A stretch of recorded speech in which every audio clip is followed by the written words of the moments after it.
ಅವ್ರನ್ನ ಆಲ್ರೆಡಿ ಪರಿಚಯ ಮಾಡಿಸಿದ್ದೀನಿ. ಅವರು ಆಲ್ರೆಡಿ ಸುಸ್ತಾಗೋಗ್ಬಿಟ್ಟಿದ್ದಾರೆ ಈ ಮದುವೆ ಪ್ರೋಸೆಸ್ಸಲ್ಲಿ. ನನಗೆ ನನ್ನ ಡಾಕ್ಟ್ರಾಗಿ ಇರೋಕ್ಕೆ ಬಿಡಿ ನನ್ನ ಅಂತ, ನನಗೆ ನನ್ನ ಜಗತ್ತಲ್ಲಿ ನಾನು ಕೆಲಸ ಮಾಡ್ಕೊಂಡು ಇರೋಕ್ಕೆ ಬಿಡಿ ನನ್ನ ಅಂತ.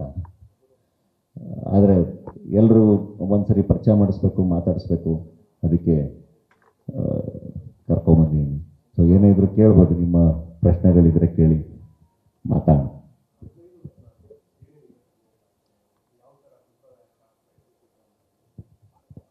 ಹದಿನೈದು 16 ಮಾಮೂಲಿ ನಮ್ಮ ಮನೆಯವರು ಅದು ಏನೇನು ಶಾಸ್ತ್ರಗಳು ಪ್ಲ್ಯಾನ್ ಮಾಡಿದ್ದಾರೆ ಅದೆಲ್ಲವೂ ಇರುತ್ತೆ. 15 ರಿಸೆಪ್ಷನ್ ಇರುತ್ತೆ, 16 ಬೆಳಗ್ಗೆ ಮುಹೂರ್ತ ಇರುತ್ತೆ ಎಕ್ಸಿಬಿಷನ್ ಗ್ರೌಂಡ್ಸಲ್ಲಿ.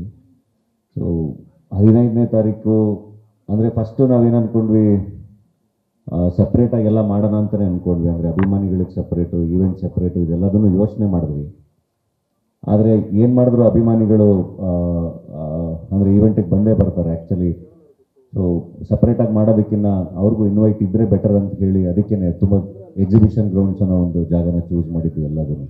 ಸೊ ಹಾಗಾಗಿ ಎಲ್ರಿಗೂ ವ್ಯವಸ್ಥೆ ಇರುತ್ತೆ, ಅಭಿಮಾನಿಗಳಿಗೆ ಕೂಡ ವ್ಯವಸ್ಥೆ ಇರುತ್ತೆ, ಅವ್ರುಗಳಿಗೆ ಅಂತಲೇ ಒಂದು ಎಂಟ್ರಿ ಇರುತ್ತೆ, ಅವ್ರುಗಳು ಬಂದು ಆಶೀರ್ವಾದ ಮಾಡಿ ನೋಡಿಕೊಂಡು ಊಟ ಮಾಡ್ಕೊಂಡು ಹೋಗ್ಬೋದು. ಹಾಗೆ ಎಲ್ಲ ಥರ ವ್ಯವಸ್ಥೆ ಆಗಿದೆ ರಿಸೆಪ್ಷನ್ ಮತ್ತು ಮುಹೂರ್ತಕ್ಕೆ ಎರಡಕ್ಕೂ. ಸೊ ಎಲ್ಲರೂ ಯಾವಾಗ ಬೇಕಾದ್ರೂ ಬರ್ಬೋದು. ನ್ಯೂಸ್ ಫಸ್ಟ್, ನಿರ್ಭೀತಿಯಿಂದ ನಿಮ್ಮ ಪರವಾಗಿ.